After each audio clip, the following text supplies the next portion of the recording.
절망의 수렁 가운데 주님께 닿을 수 없던 우리 어두운 밤 중에 하늘을 향해 주의 이름 나 부를 때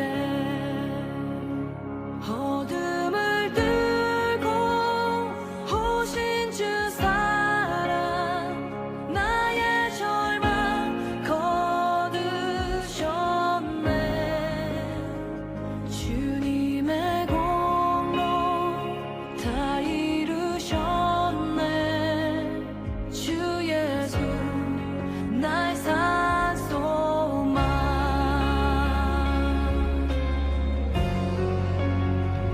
그가 주의 주일 예배 함께 하신 성도님들 사랑하고 축복합니다. 방송으로 함께 하신 성도님들 사랑하고 축복합니다. 우리 앞뒤 좌우 계신 분들 같이 이렇게 인사하시겠습니다. 당신은 하나님의 복된 자녀입니다. 당신은 하나님의 복된 자녀입니다. 당신은 하나님의 복된 자녀입니다. 당신은 하나님의 복된 자녀입니다. 아멘. 이 생각이 문득 드는 거예요. 진짜 사랑을 가지고 행한다는 게 뭘까? 교사나 학생이나 교회 안에서도 마찬가지겠죠. 목회자나 성도들 간에 또 성도들끼리도 성도들 함께 어떻게 우리가 이 사랑의 은혜를 잘 가지고 살 수 있을까? 제가 지난달 가정의 달이라 고린도전서 13장의 말씀을 가지고 몇 차례 말씀을 전했어요. 근데 이제 중요한 건 가정 안에서 실제적인 사랑의 열매가 맺혀져야 되는 것이죠. 근데 이 사랑의 열매는 중요한 건 나부터 시작하는 거예요.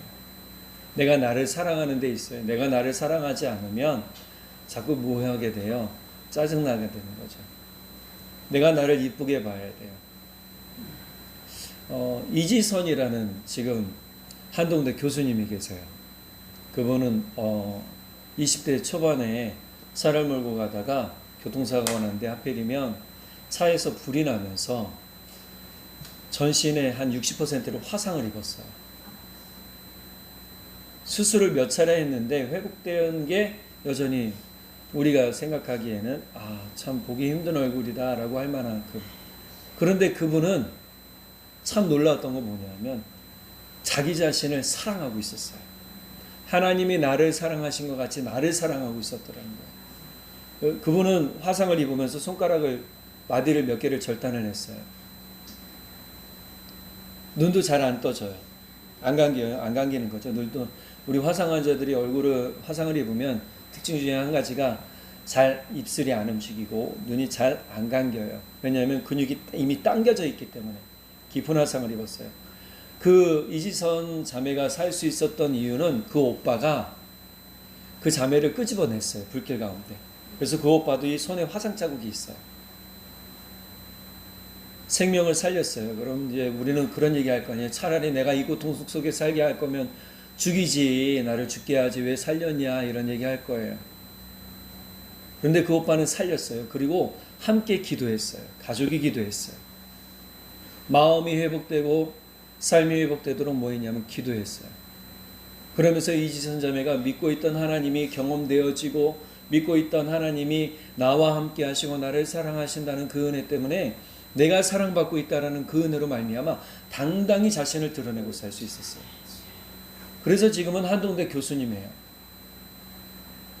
여러분 우리 사지 멀쩡하잖아요. 얼굴 멀쩡해요. 조금 불편할 수는 있어요. 그런데 대부분 어떠냐면 나를 잘 사랑 안 해요.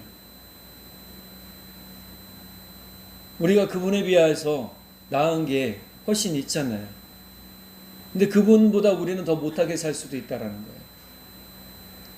나은 환경에서 나은 모습은 내가 살 수 있는데 지금 살고 있는데 나를 사랑하지 않으면 나는 다른 사람을 사랑할 만한 무엇이 없게 되는 거예요.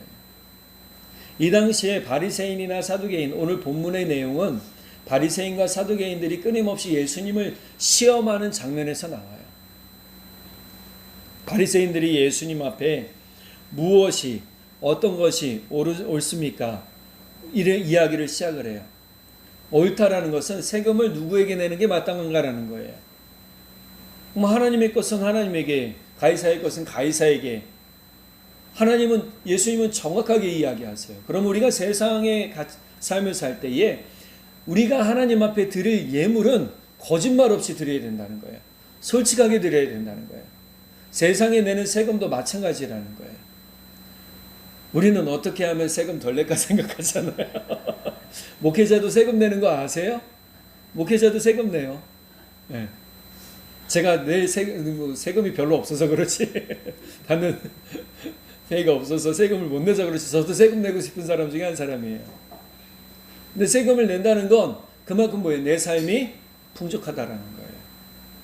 하나님이 그렇게 풍요롭게 만들어 주셨다는 거죠. 그러니 너는 세상 가운데 낼 세금도 내고 하나님 앞에 바칠 것은 하나님 앞에 뭐하라는 거예요? 정확하게 바치라는 거예요. 예수님의 말씀은 아주 간단 명료했어요. 그러니 바리새인들이 할 말이 없었어요. 바리새인들이 꿈뻑 주는 걸 보고 사두개인들이 와서 이제 예수님을 테스트하기 시작한 거예요. 예수님을 테스트하는데 부활에 대한 이야기를 꺼내기 시작하는 겁니다. 부활의 때 어떻게 할까? 근데 부활은 단순히 육체적으로 부활하는 것을 뛰어넘어 우리가 하나님 앞에 나아가는 영적 부활도 있다는 것을 예수님이 알려주세요. 그러면서 이 부활의 때는요, 함께 먹고 마시고 모든 가족이 뭐 이렇게 모여서 이게 아니라는 거예요.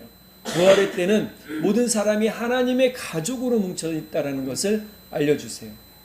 그리고 나서 오늘 말씀의 34절에 예수께서 사두개인들로 대답할 수 없게 하셨다함을 바리새인들이 듣고 또 어떻게 해요? 다시 이제 고민해서 모여서 뭐 어떤 걸로 테스트를 할까 모여서 또 온 거예요. 오늘 이 본문이에요. 그러면 어떤 율법 중에 이 율법이 613개가 있었습니다. 긍정율법이 긍정 계명이 248개, 금지의 명령, 하지 말아라 하는 계명들이 365개, 해라 하는 것들은 268개, 248개. 그러니 이 613개 계명 중에 어떤 계명이 가장 큽니까? 명령 중에 어떤 명령이 가장 큰 명령입니까? 라고 질문하기 시작해요.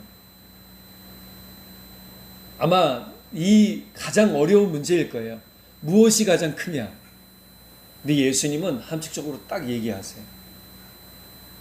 굉장히 이거 대단한 엄청난 질문입니다. 왜냐하면 만약에 긍정 중에 하나를 크다 하면 나머지는 다 부인하는 겁니까? 부정 중에 하나 크다 하면 나머지 긍정은 다 부인하는 겁니까? 이런 식이 돼버리는 거예요. 함정을 파놓은 거죠. 그런데 예수님은 여기서 지혜롭게 아주 대답을 하세요. 그 지혜로운 대답은 첫 번째 뭐예요? 하나님 사랑. 두 번째 이웃 사랑이라는 거예요. 근데 예수님은 이 율법의 가장 먼저가 되는 계명이 있었어요.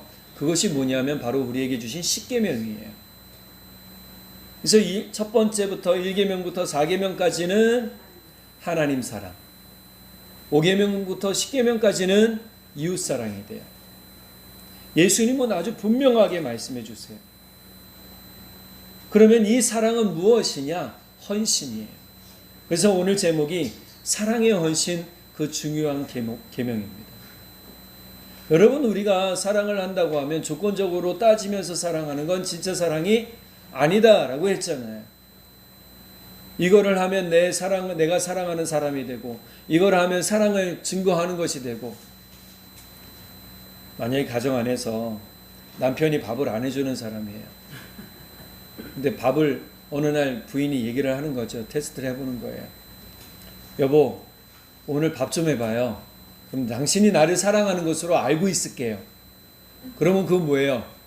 네, 조건부 사랑인 거예요. 진짜 사랑이 아니에요. 여러분, 내가 마음에 우러나서 하면 그게 진짜 사랑인 거죠. 그죠? 자녀가 꽃을 들고 왔는데 어머니가 그 전에 타이틀을 걸었어요. 얘야, 다다음 주가 어버이 주일인데, 어버이날인데 내가 이게 좀 필요하다. 얼굴 좀 보고 싶다.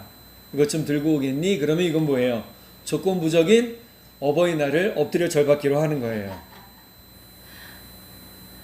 만약에 아이가 아빠 내일 모레가 이런 날인데 이거 해주면 내가 아빠가 나를 사랑하는 것으로 알고 있을게요. 그러면 이건 조건부 사랑이잖아요.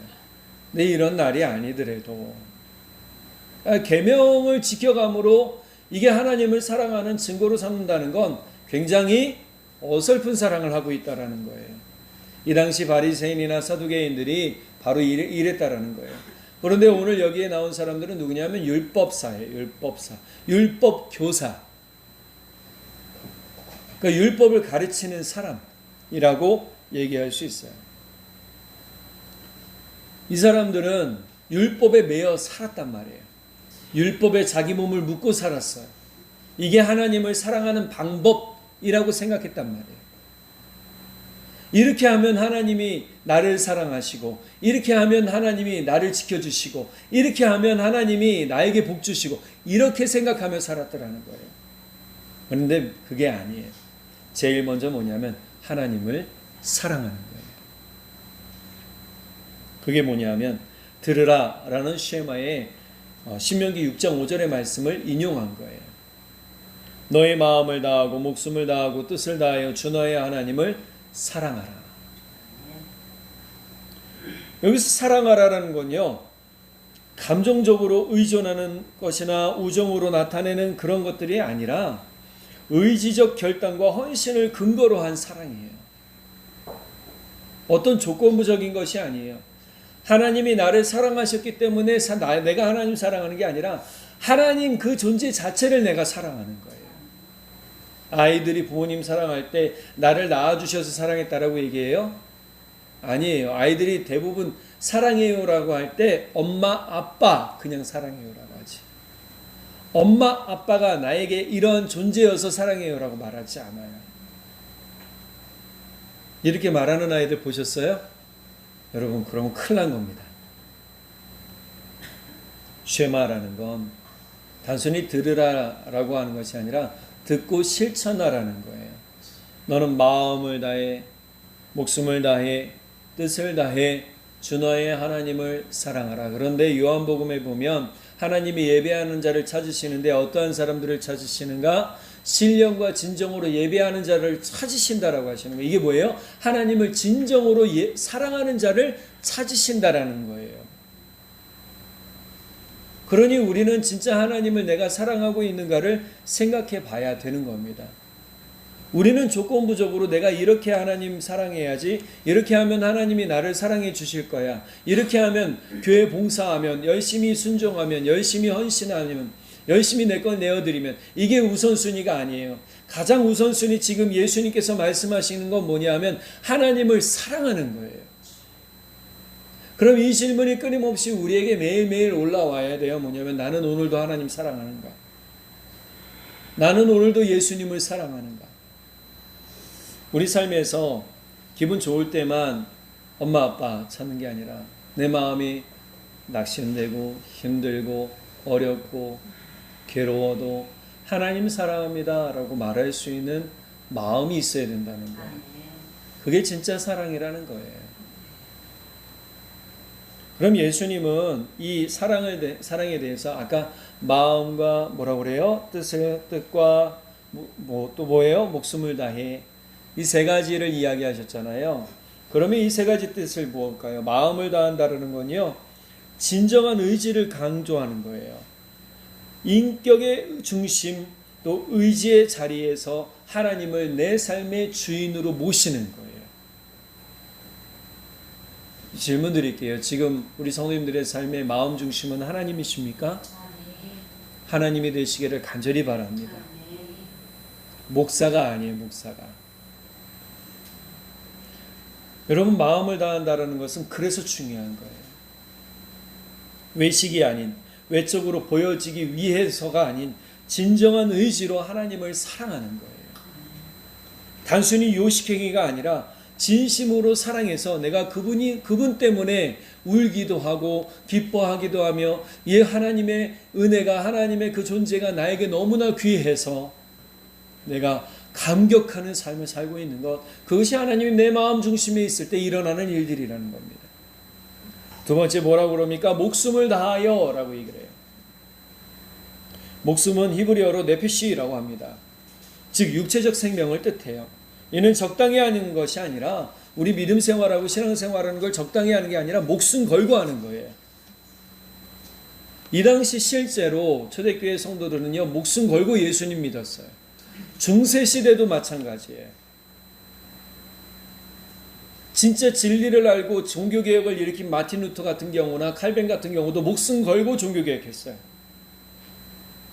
내가 신앙적 박탈을 당하거나 어떠한 제약이 있다 할지라도 내가 진심으로 하나님을 사랑하고 예수님을 사랑하는 그 믿음 가운데 내 목숨 다하여 서리라 라고 결단했다는 거예요. 여러분, 내가 지금 예수 믿는다고 여기서 살해 위협받는 분 계세요? 없잖아요.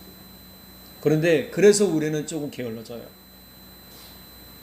조금 급박할 때는 언제예요? 내 환경이 갑자기 위축되었을 때, 갑자기 내가 돌을 잃게 되었을 때, 갑자기 내가 어떤 건강을 잃게 되었을 때, 그때는 조급하게 하나님 찾죠. 뭐와 관련되어 있으니까요? 내 삶과 내 목숨과 직접적으로 연관되어져 있으니까요. 그렇지 않다 할지라도 우리는 목숨을 다해 하나님 사랑하는 은혜가 있어야 될 줄 믿습니다. 그래서 왜 그러냐면 하나님은 자신의 목숨을 걸고 우리를 사랑해 주셨기 때문이에요. 자신의 목숨을 걸었다라는 것은 자신의 독생자 외아들 예수 그리스도를 우리에게 보내주신 거예요. 그 외아들의 목숨을 다 죽여서 희생제물로 삼으시고 우리를 사랑하셔서 구원하시기 위해 그 아들을 주신 거예요. 이건 자기 목숨 준 거예요. 그런데 우리는 그것에 대해서 깊이 생각하지 않아요. 형편이 좋을 때만, 손해가 없을 때만 드리는 사랑으론 아무 의미가 없는 겁니다. 여러분, 형편이 좋을 때도 잘 안 드리는데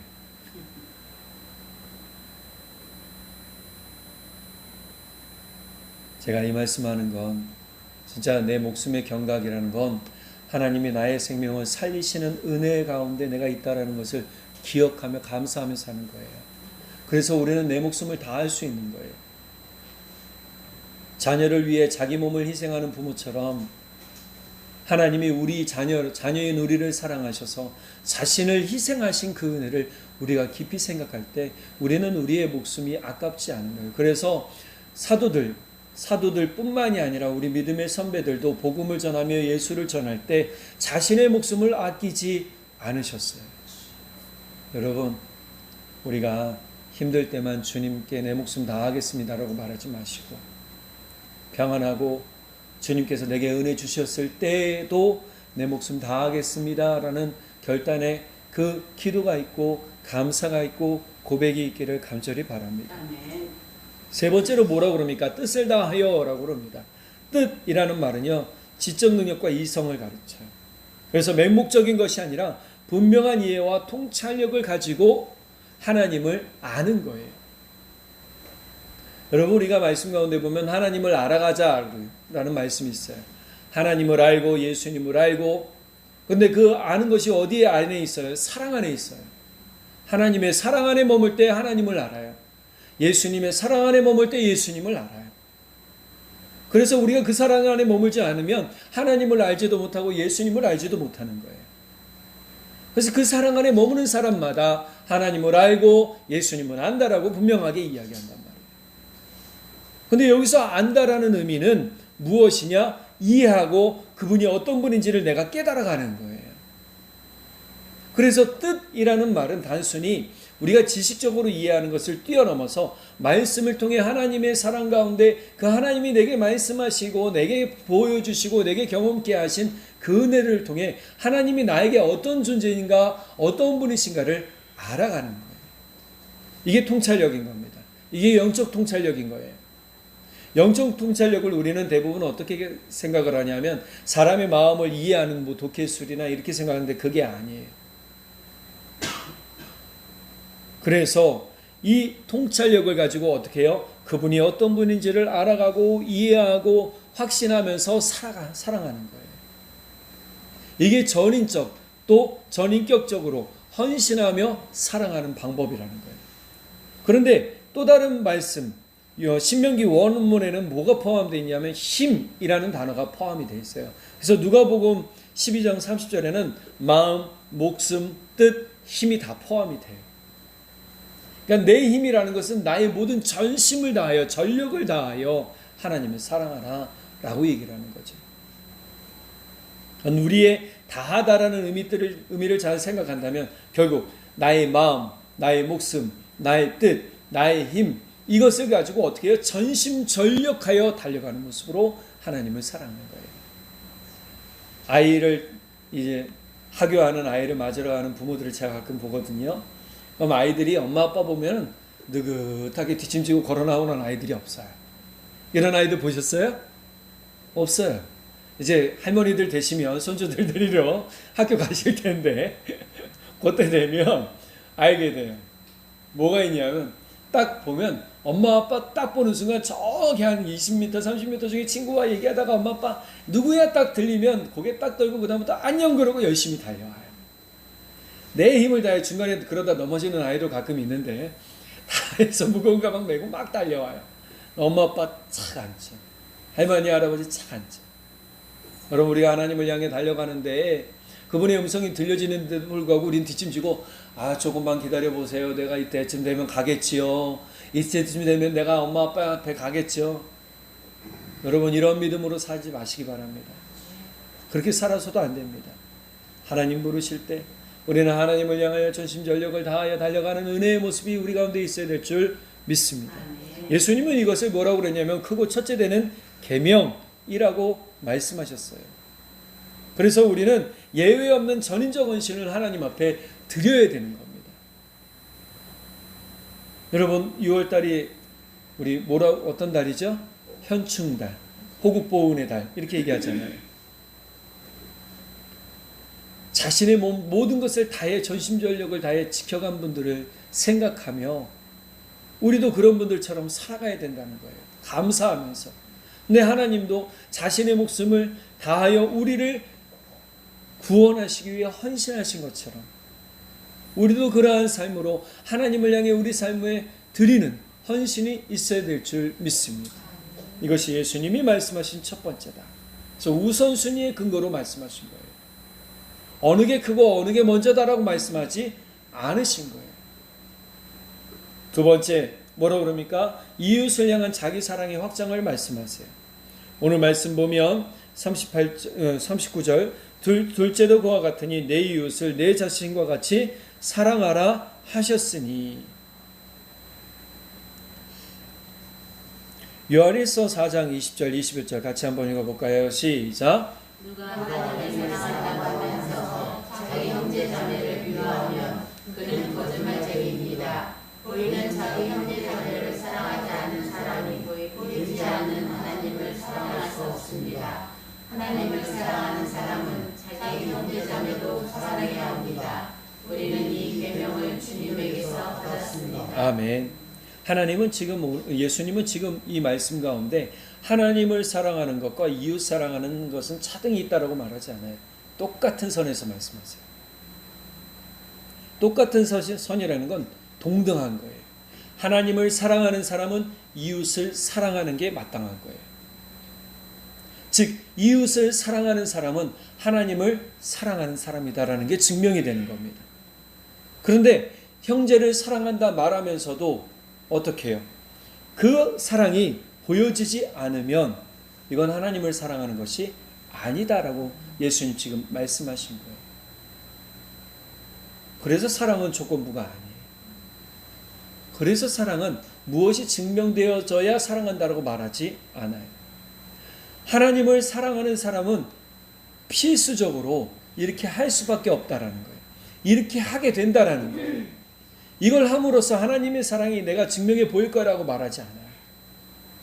사랑하니 이것이 자연적으로 되어지는 거예요. 일을 하게 되니 이가 자연적으로 되어지는 거예요. 윌리엄 바클레이 목사님은 이것을 이렇게 얘기해요. 이 명령이 감정적 열정을 강요하는 것이 아니라 타인을 향해 실제적 선을 행하는 헌신적 의지를 가르친다. 여러분 우리는 이 말씀을 잘 봐야 돼요. 이웃 사랑이란 결국 나를 사랑하는 것 같이라는 전제가 들어간다는 거예요. 앞서 제가 초반에 우리 오늘 말씀 초반에 나를 사랑하는 것에 대해서 잠깐 얘기했잖아요. 나를 사랑하지 않는 사람은 다른 사람을 사랑할 여유가 없는 거예요.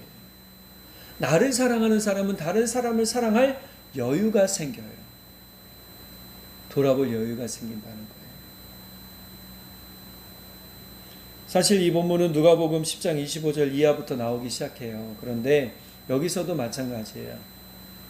그때 예수님이 뭐라고 말씀하시냐면 이 말씀하신 다음에 이 율법학자들이 이야기하기를 그럼 누가 내 이웃입니까? 라고 물어보죠. 이 말씀 들은 다음에. 그러니까 예수님이 이렇게 말씀하세요. 자비를 베푼 자 너도 이와 같이 하라. 근데 이 말씀하고 난 다음에 예화가 사실 들어가거든요. 그 예화가 뭐냐면 강도 맞은 사마리아인이에요. 이 강도 맞은 사람인데 이 사람을 도와준 사람이 누구인가? 사마리아인입니다. 이 사마리아인처럼 사마리아인은 그 당시에 개 같은 사람들이라고 욕받이었고 차별받았고 혼혈민족이라고 우스움받았던 사람들이에요. 누구한테요? 정통 유대인들이라고 하는 사람들한테요. 그런데 제사장도 피해갔고 바리새인도 피해갔고 그런 사람을 이 사마리아인이 와서 도와줄 뿐만이 아니라 치료해달라고 얘기하고 자기 돈 주면서 내가 돈이 모자르면 갔다 올 테니 어떻게 해요? 내가 돈을 모자란다면 얘기하시오. 내가 돈을 더 줄게요. 그렇게 얘기하신 다음에 예수님 말씀하신 거예요. 누가 너의 이웃이고 누가 너의 친구인가?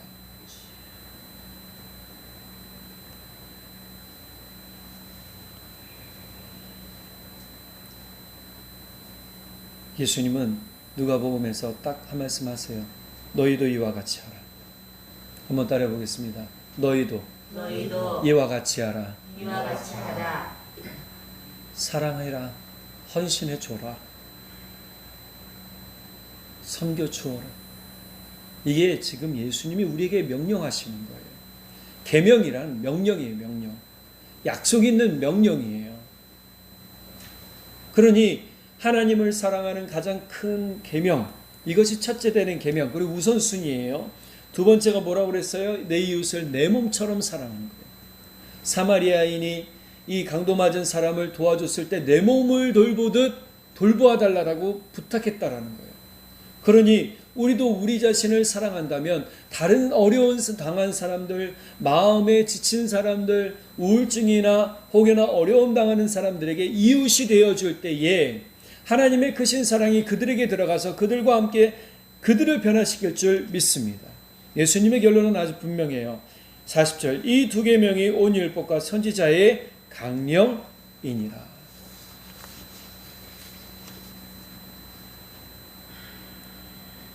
구약의 계명이나 이 신약의 계명, 이 계명은 우리가 가장 큰 신앙의 근거라는 겁니다.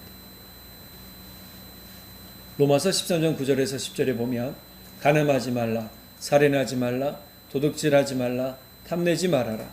계명과 그 밖에 또 다른 계명이 있을지라도 모든 계명은 내 이웃을 내 몸과 같이 사랑하여라 라는 말씀에 요약되어 있습니다. 사랑은 이웃에게 해를 입히지 않습니다. 그러므로 사랑은 율법의 완성입니다. 율법의 완성은 사랑이다 라고 바울 사도는 이야기해요. 그동안 이 바울 사도라는 인물에 대해서 제가 끊임없이 말씀드렸잖아요. 바울 사도는 바리새인이었어요. 율법학자였고 율법교사였어요. 그는 예수 그리스도를 믿는 이들을 잡아서 감옥에 가두거나 죽이는데 자신이 증인이 된 사람이었단 말이에요. 그런데 그가 예수를 만나서 참된 사랑의 은혜가 율법에 있지 않고 사랑에 있다라는 것을 깨달았단 말이에요. 하나님 사랑, 예수 그리스도 사랑 안에 있다라는 것을 깨달았어요.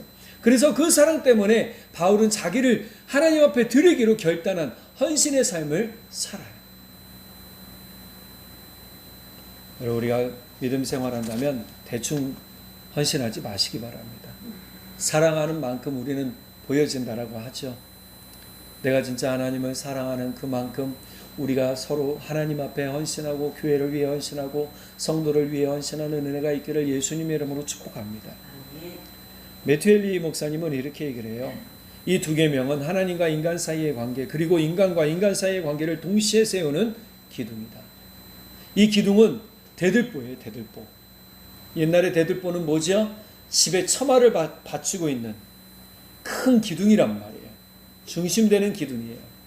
그래서 이 기둥은 너무나 중요해요. 이 기둥이 든든히 서면 집이 튼튼하게 서는 거예요. 여러분, 우리의 삶, 우리의 믿음이 튼튼히 서려면 하나님 사랑, 이웃 사랑이 반드시 뭐예요? 있어야 된다는 거예요. 구약에서 솔로몬이 성전을 세울 때 야긴과 보아스라는 기둥을 두 기둥을 세우고 하나님께서 든든히 세우시는 성전인 것을 이야기한 것처럼 여러분, 우리의 삶도 하나님 사랑, 이웃 사랑이라는 두 기둥으로 세워져서 하나님 안에 그 사랑의 풍요함으로 살아가는 축복이 있기를 예수님의 이름으로 간절히 바랍니다. 갈라디아서 5장 14절 같이 한번 읽어보겠습니다. 시작. 모든 율법 가운데 이웃을 눈과 같이 사랑하여라 하신 한마디 말씀 속에 다 들어있습니다. 계속적으로 바울은 이야기하죠. 여러분, 이웃을 사랑하십시오. 그게 하나님 사랑하는 겁니다. 결국 함정을 놓으러 왔던 이 사두개인들의 이야기, 바리새인들의 이야기, 율법사의 이야기는 다 무너졌어요. 함정은 다 무너졌어요. 예수님은 요한복음 15장 9절에 이렇게 말씀하십니다. 아버지께서 나를 사랑하신 것 같이 너희도 나를 사랑하였다. 너희는 내 사랑 안에 머물러 있어라. 너희가 내 계명을 지키면 내 사랑 안에 머물러 있을 것이다. 이것은 마치 내가 내 아버지의 계명을 지켜서 그 사랑 안에 머물러 있는 것과 같다. 여러분, 그 사랑 안에 머물러 계시기 바랍니다. 그 사랑으로 힘을 얻으시기 바랍니다. 그 사랑으로 지혜를 얻으시기 바랍니다. 그 사랑으로 능력을 얻으시기 바랍니다. 그리고 세상 가운데서 그 사랑을 드러내심으로써 세상을 이겨나가시고 세상을 당당히 돌파해 나가시는 능력의 삶을 살아가시기를 예수님의 이름으로 축복합니다. 내게 사랑이 없으면 아무것도 아니라고 그러지 않았습니까? 사랑이 없으면 아무것도 아닙니다. 이제 한 주간 하루를 시작할 때마다 이 한 가지 질문 꼭 하시기 바랍니다. 오늘 나는 내 마음을 다하고 목숨을 다하고 뜻을 다하고 힘을 다하여 하나님을 사랑하고 또 사랑했는가? 그리고 그 사랑이 오늘 내 곁에 있는 구체적인 한 사람에게 흘러가고 있는가? 여러분, 추상적인 사랑의 고백이 아니라 오늘 내 옆에 있는 가족, 또 나와 함께하는 동료, 또 나와 내 옆에 사는 이웃들에게 실제로 흘러가서 이 사랑을 통해 하나님의 선하심이 온전히 이루어지고 복되게 나아가는 그러한 약속의 그 은혜가 성취되어져 주님 앞에서 기쁨으로 영광 올려드리는 삶이 되기를 예수님의 이름으로 축복합니다. 기도하겠습니다. 사랑의 하나님 아버지, 참 감사합니다. 오늘 우리에게 귀한 은혜, 귀한 말씀 주셔서 너무너무 감사합니다. 단순히 우리 머릿속에 그러한 머무는 사랑이 아니라 우리가 진심으로 하나님의 사랑을 깨닫고 그 사랑 때문에 눈물을 흘리며 그 사랑에 감격하여 그 사랑을 전하고자 하는 우리 모두가 될 수 있도록 성령 하나님 도와주십시오.